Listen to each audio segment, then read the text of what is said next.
qu'est-ce qu'ont fait les Américains et les Anglo-Saxons? Ils ont inventé cette construction européenne dont ils n'ont pas présenté. S'ils avaient présenté ça comme étant venant des États-Unis, il y aurait une levée de boucliers, notamment en France et en Italie, où les partis communistes étaient très puissants et étaient inféodés à Moscou. Donc, ils ont eu recours à ce que j'appelle des pères porteurs, des pseudo-auteurs, ce qu'on appelle les pères de l'Europe, c'est-à-dire Robert Schuman, Alcide de Gasperi en Italie, Konrad Adenauer en Allemagne, Paul-Henri Spaak en Belgique, qui étaient tous des gens très proches de la CIA. On le sait que Robert Schuman, ça a été dans les documents déclassifiés de l'administration américaine, on sait désormais que Robert Schuman ou Paul-Henri Spaak étaient des agents de la CIA.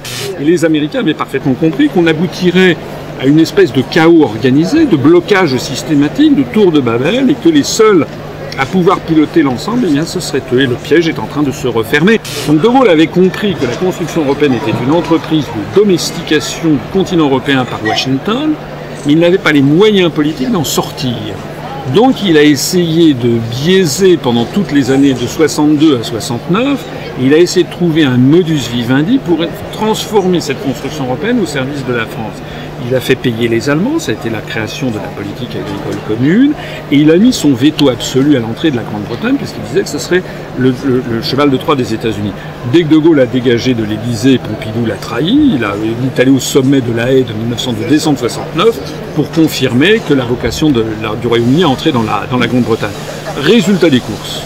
En 1962-63, 80% des documents de la Commission européenne, qui était encore très embryonnaire, était en langue française.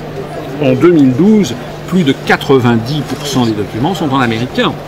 Et oui, parce qu'en 1962-63, l'anglais n'était pas une langue officielle de l'Europe des six. Il n'y avait que 4 langues officielles, le français, l'allemand, l'italien et le néerlandais. À partir du moment où l'Angleterre est entrée, l'anglais est devenu une langue officielle de la communauté européenne. On a mis dans la tête des Français, depuis du berceau à la tombe, et un lavage de cerveau depuis maintenant 30 ans, que l'Europe c'est fantastique, c'est formidable, et ci et ça. On n'a pas le droit d'être contre. Mais concrètement, nous avons affaire à une procédure qui est en train de nous faire basculer effectivement, dans un régime de totale dictature. D'ailleurs, qu'est-ce que c'est que M. Papademos en Grèce? C'est un dictateur au sens étymologique du terme. C'est-à-dire quelqu'un qui a été nommé par Goldman Sachs et la Commission européenne, en remplacement de quelqu'un qui avait été élu par les urnes, qui était M. Papandréou. La même chose s'est produite en Italie, où M. Berlusconi, je ne suis pas là pour défendre Berlusconi, mais il était sorti des urnes, si j'ose dire. Aucun scandale de mœurs, aucun scandale financier n'en était venu à bout. Il a suffi que l'oligarchie décide de pointer le pouce vers le bas, vous savez, comme les empereurs romains. M. Berlusconi a été éjecté dans la semaine et on l'a remplacé par quelqu'un élu par personne, M. Mario Monti, qui a été sélectionné par la Commission européenne et par Goldman Sachs. Nous avons affaire dans un cas comme dans l'autre à exactement ce que l'on appelait des dictateurs à l'époque antique.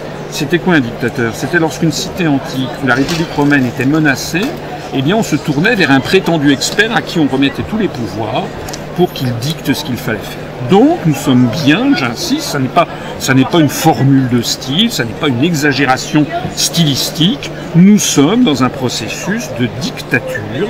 L'Europe, la construction européenne est une dictature au sens étymologique du terme. D'ailleurs les Français ont commencé à s'en rendre compte, puisque en 2005, 55% des Français ont voté non, on leur a imposé quand même la Constitution européenne en changeant simplement le titre des traités. Retirez-vous de la tête ce bobard monstrueux de la propagande qui vous dit que si on sortait de l'Union européenne, nous nous isolerions. C'est le contraire qui est vrai. C'est en ce moment que nous sommes en train de nous isoler du monde. Parce que lorsque vous avez des amis qui sont latino-américains, russes, arabes, indiens, chinois, japonais, ils vous disent quoi? Ils vous disent, mais qu'est-ce que vous êtes en train de devenir la France? Vous êtes devenu un satellite des États-Unis, vous êtes un domestique de Washington. Où est passée la France que nous aimons? Où est passée la France de Gaulle?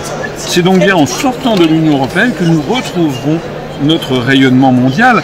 Et comme je le dis souvent, la France n'appartient pas qu'aux Français. Alors certains se sont étonnés de cette formule.